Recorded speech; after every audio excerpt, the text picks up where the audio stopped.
नमस्कार दोस्तों, स्वागत है आपका एमसीक्यू आईक्यू में। मैं आपको आरआरबी एनटीपीसी एग्जाम के लिए 6000 क्वेश्चन करा रहा हूं और ये 43 पार्ट है। ये प्रीवियस ईयर क्वेश्चन है जो रेलवे के एग्जाम में आ चुके हैं, चाहे वो एनटीपीसी एग्जाम हो, आरआरबी ग्रुप डी हो या फिर आरआरबी जेई। कोई भी एग्जाम दीजिए रेलवे का, ये क्वेश्चन जरूर आएंगे उसमें, क्योंकि ये क्वेश्चन, ये 6000 क्वेश्चन वही क्वेश्चन है जो रेलवे में बार बार रिपीट होते हैं। लास्ट 13 साल के क्वेश्चन करा रहा हूँ मैं, साथ में 1000 क्वेश्चन करा चुका हूँ मैं आपको। ये साइंस के वो क्वेश्चन है रेलवे के जो हर बार रिपीट होते हैं। काफी सारा इंपोर्टेंट सीरीज है। रेलवे करंट अफेयर पढ़ा रहा हूँ 2024। तो चलिए शुरू करते हैं। आज का फर्स्ट क्वेश्चन है, in digestion protein are converted into, में प्रोटीन का रूपांतरण होता है। देखिए, प्रोटीन कन्वर्ट काय में हो जाता है डाइजेशन के समय, या अमीनो एसिड में कन्वर्ट हो जाता है। अमीनो एसिड जो होते हैं वो पेप्टाइड बॉन्ड से बनते हैं। पेप्टाइड बॉन्ड्स होते हैं बहुत सारे, उससे मिलकर क्या बनते हैं? Amino acid. अमीनो एसिड कितने होते हैं? ये क्वेश्चन आता है। अमीनो एसिड के बारे में बात करते हैं। जो पेप्टाइड बॉन्ड से बनते हैं 20 अमीनो एसिड होते हैं हमारी बॉडी में। 10 जो अमीनो एसिड होते हैं वो एसेंशियल अमीनो एसिड बोलते हैं उनको, और 10 जो होते हैं उनको नॉन एसेंशियल अमीनो एसिड बोलते हैं। देखिए, अब जो एसेंशियल अमीनो एसिड है वो हमें कहाँ से मिलते हैं? फ्रूट से मिलते हैं। जो हम फल फ्रूट्स खाते हैं उससे मिलते हैं amino acid, essential amino acid. जो नॉन एसेंशियल अमीनो एसिड होते हैं वो बॉडी इटसेल्फ बनाती है, बॉडी खुद बनाती है नॉन एसेंशियल अमीनो एसिड। बाकी जो एसेंशियल अमीनो एसिड होते हैं वो हमें फ्रूट से मिलते हैं। प्रोटीन की बात करते हैं तो प्रोटीन का फॉर्मूला आता है एग्जाम में। इसके फॉर्मूले में क्या होता है? क्योंकि प्रोटीन में कार्बन होता है, हाइड्रोजन होता है, ऑक्सीजन और नाइट्रोजन, ये सब होता है प्रोटीन में। तो इसका फॉर्मूला आता है कि कार्बन, ऑक्सीजन, हाइड्रोजन और नाइट्रोजन होता है प्रोटीन में। एक दिन में एक ह्यूमन बॉडी को कितना प्रोटीन चाहिए होता है? तो 70 से लेकर 100 ग्राम तक एक ह्यूमन बॉडी को वेट के हिसाब से प्रोटीन चाहिए होता है। 1 ग्राम में कितना प्रोटीन होता है ये भी पूछता है। तो 5.65 कैलोरीज ये प्रोटीन का इंटेक है 1 ग्राम में। और ये काफी इंपोर्टेंट क्वेश्चन है, ये बहुत आता है। प्रोटीन का केमिकल फॉर्मूला पूछेगा आपसे। केमिकली जो प्रोटीन होता है वो किससे बनता है? तो Na2COH ये केमिकल फॉर्मूला होता है प्रोटीन का। एक और क्वेश्चन आता है, स्वीट प्रोटीन कौन सा होता है? मीठा प्रोटीन कौन सा होता है? तो ग्लाइसिन। ग्लाइसिन को हम स्वीट प्रोटीन बोलते हैं। ये एग्जाम में आ चुका है क्वेश्चन। फिर नेचुरल प्रोटीन की बात करते हैं। ऐसा कौन सा प्रोटीन है जो नेचुरली मिलता है हमें? वो कोलेजन। तो कोलेजन प्रोटीन होता है ना, वो नेचुरल प्रोटीन होता है। ये काफी इंपोर्टेंट क्वेश्चन है। और जो कोलेजन होता है उसको हम एनिमल प्रोटीन भी बोलते हैं। ये कहाँ पर प्रेजेंट होता है कोलेजन? ये प्रेजेंट होता है एनिमल्स में। एनिमल्स में प्रेजेंट होता है। हम लोग भी एनिमल्स हैं, तो कोलेजन हमारे बॉडी में भी प्रेजेंट होता है। एक और याद रखो, टायरोसिन नाम से प्रोटीन आता है। जो टायरोसिन प्रोटीन होता है ना, ये हमें कहाँ मिलता है? ये हमें चीज में मिलता है, एग में मिलता है जो अंडा होता है, और चिकन में मिलता है। जो टायरोसिन प्रोटीन है ना, ये हाई प्रोटीन प्रेजेंट होता है टायरोसिन में। तो कभी भी क्वेश्चन आए सबसे ज्यादा प्रोटीन कहाँ में मिलता है आपको? हाई प्रोटीन किस में प्रेजेंट होता है? तो टायरोसिन में। प्लांट प्रोटीन के बारे में पूछ सकता है। प्लांट का प्रोटीन कौन सा है? एनिमल प्रोटीन होता है कोलेजन। और प्लांट प्रोटीन के बारे में पूछेगा तो क्या लगाओगे? रूबिस्को। रूबिस्को जो प्रोटीन होता है वो प्लांट प्रोटीन होता है। और एनिमल प्रोटीन कौन सा होता है? कोलेजन होता है। नेक्स्ट क्वेश्चन है, which organ has finger lying out growth which are called villi? किस अंग में उंगली जैसी वृद्धि होती है जिसे विली कहा जाता है? देखिए, विली कहाँ प्रेजेंट होता है? विली प्रेजेंट होता है स्मॉल इंटेस्टाइन में। स्मॉल इंटेस्टाइन में हमारा मैक्सिमम एब्जॉर्प्शन होता है। जो फ्रूट होता है हमारा, उसका मैक्सिमम एब्जॉर्प्शन कहाँ पर होता है? सबसे ज्यादा एब्जॉर्प्शन कहाँ होता है? फ्रूट, वो स्मॉल इंटेस्टाइन में होता है। और जो फाइनल डाइजेशन होता है ना बॉडी का, फ्रूट का जो डाइजेशन होता है, फाइनल डाइजेशन, वो कहाँ पर होता है? स्मॉल इंटेस्टाइन में। फाइनल डाइजेशन, मैक्सिमम एब्जॉर्प्शन होता है फ्रूट का। उसके बाद एनर्जी प्रोवाइड होती है बॉडी में। अगर मैं स्मॉल इंटेस्टाइन की लेंथ पूछता हूँ, वो कितनी होती है? 7.5 मीटर लॉन्ग होती है स्मॉल इंटेस्टाइन। विली, ये है विली। विली कुछ इस तरह से होता है। विली स्मॉल इंटेस्टाइन में प्रेजेंट होता है। और जब विली खुलता है ना, तो कुछ इस तरह से हो जाता है। ये पूरा फैल जाता है। ये जितने भी फिंगर लाइंग स्ट्रक्चर है वो पूरे खुल जाते हैं। नेक्स्ट क्वेश्चन है, the cell which are responsible for the production of antibiotics are? Antibiotics के उत्पादन के लिए जिम्मेदार कोशिकाएं कौन सी हैं? देखिए, ऐसे कौन सी सेल्स हैं जो प्रोड्यूस करती है हमारी एंटीबायोटिक्स? तो इसको हम बीटा सेल्स भी बोलते हैं। और बीटा सेल्स अगर एग्जाम में नहीं आएगा तो लिम्फोसाइट्स बोलते हैं। लिम्फोसाइट्स, बीटा सेल्स, दोनों में से कोई भी एग्जाम में आ सकता है। ये हमारी सेल्स हैं जो एंटीबॉडीज प्रोड्यूस करती हैं। नेक्स्ट क्वेश्चन है, where does the amoeba digest its fruits? Amoeba अपना भोजन कहाँ पचाता है? देखिए, क्वेश्चन आता है तो इसको क्वेश्चन को आप डायरेक्ट याद रखो। अमीबा जो अपना फ्रूट है ना, डाइजेस्ट करता है फ्रूट वैक्यूम में। नेक्स्ट क्वेश्चन है, एनारोबिक रेस्पिरेशन रेफर टू? वायवीय श्वसन से तापीय है। देखिए, जो एनारोबिक रेस्पिरेशन होता है उसका मतलब क्या होता है? जो रेस्पिरेशन विदाउट ऑक्सीजन। अगर क्वेश्चन में आता है एरोबिक रेस्पिरेशन क्या होता है? ये एरोबिक मतलब होता है रेस्पिरेशन विद ऑक्सीजन, सांस ले रहा है ऑक्सीजन के साथ। और एनारोबिक मतलब क्या होता है? इसमें जो ऑक्सीजन होती है ना, इसमें ऑक्सीजन प्रेजेंट नहीं होती एनारोबिक में। नेक्स्ट क्वेश्चन है, which metal ions is present in haemoglobin? Haemoglobin में कौन सा धातु आयन मौजूद होता है? काफी ज्यादा इंपोर्टेंट क्वेश्चन है। हीमोग्लोबिन, हीमो मतलब क्या होता है? हीमो मतलब होता है आयरन, और ग्लोबिन मतलब क्या होता है? ये होता है प्रोटीन। ग्लोबिन एक प्रोटीन होता है। ये प्रोटीन क्या करता है? ये CO2 और O2 को ट्रांसपोर्ट का काम करता है, तो का काम करता है ग्लोबिन। तो ग्लोबिन मतलब होता है प्रोटीन और हीमो मतलब होता है आयरन। आयरन हीमोग्लोबिन में कौन सा मेटल प्रेजेंट होता है? आयरन मेटल प्रेजेंट होता है। अगर पूछ लगा कौन सा आयरन प्रेजेंट होता है तो फेरिक फॉर्म प्रेजेंट होता है आयरन का। नेक्स्ट क्वेश्चन है the red blood cells are produce by, लाल रक्त कोशिकाओं का उत्पादन होता है। रेड ब्लड सेल्स के बारे में बताऊं, जिसको हम आरबीसी बोलते हैं, इसको हम एक और नाम से जानते हैं, इसको बोलते हैं हम रेड ब्लड कोरपल्सेस। तो एग्जाम में रेड ब्लड कोरपल्सेस भी आ सकता है या रेड ब्लड सेल्स भी आ सकता है। तो ये बनते कहाँ पर है? ये बनते हैं बोन मेरो में। अगर क्वेश्चन आता है कि आरबीसी डिस्ट्रॉय कहाँ होते हैं, ये खत्म कहाँ होते हैं आरबीसी, तो स्प्लीन में। स्प्लीन में खत्म होते हैं, इसलिए हम स्प्लीन को ग्रेवयार्ड ऑफ आरबीसी बोलते हैं। ग्रेवयार्ड ऑफ आरबीसी हम किसको बोलते हैं? स्प्लीन को बोलते हैं। इस जगह आरबीसी डिस्ट्रॉय होते हैं। क्वेश्चन में पूछ सकता है आरबीसी कितने दिन में डिस्ट्रॉय हो जाते हैं, तो 120 दिन तक, 120 दिन तक बॉडी में रहते हैं आरबीसी, उसके बाद स्प्लीन में जाके खत्म हो जाते हैं आरबीसी।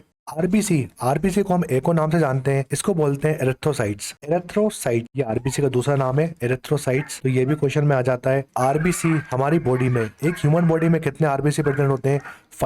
5 से लेकर 5.5 मिलियंस, 5 से लेकर 5.5 मिलियंस आरबीसी प्रेजेंट होते हैं ह्यूमन बॉडी में। एक और क्वेश्चन आता है कि आरबीसी होते हैं, हमारे होते हैं डब्ल्यूबीसी। इनका रेशियो पूछता है बॉडी में कितना रेशियो प्रेजेंट होता है बॉडी में आरबीसी और डब्ल्यूबीसी का, तो 600/1 आरबीसी का रेशियो प्रेजेंट होता है। यानी अगर एक डब्ल्यूबीसी है ना तो 600 आरबीसी होंगे। नेक्स्ट क्वेश्चन है which is an example of tissue, जो ऊतक का एक उदाहरण है। देखिए ये जो क्वेश्चन है ना, इसमें 4 ऑप्शन होंगे और 4 ऑप्शन में एक ब्लड होगा। तो टिश्यू की बात करते हैं तो बहुत सारे टिश्यू होते हैं, वैसे ब्लड भी एक टिश्यू होता है। ब्लड जो होता है वो कौन सा टिश्यू होता है हमारा? वो कनेक्टिव टिश्यू होता है। कनेक्टिव टिश्यू बोलते हैं हम ब्लड को। तो ये क्वेश्चन आता है कौन सा टिश्यू होता है हमारा? कनेक्टिव टिश्यू होता है ब्लड। बहुत सारे टाइप होते हैं टिश्यू के, मस्कुलर टिश्यू होता है, नर्वस टिश्यू होता है, मगर हम बात करेंगे ब्लड के बारे में, क्योंकि इससे क्वेश्चन आता है। ब्लड को हम बोलते हैं फ्लूइड कनेक्टिव टिश्यू हम बोलते हैं ब्लड को। देखिए एक और क्वेश्चन आता है, क्वेश्चन आ सकता है बेसिक यूनिट ऑफ लाइफ क्या होता है? ये क्वेश्चन पहले आपने साइंस में बहुत सुना होगा, बेसिक यूनिट ऑफ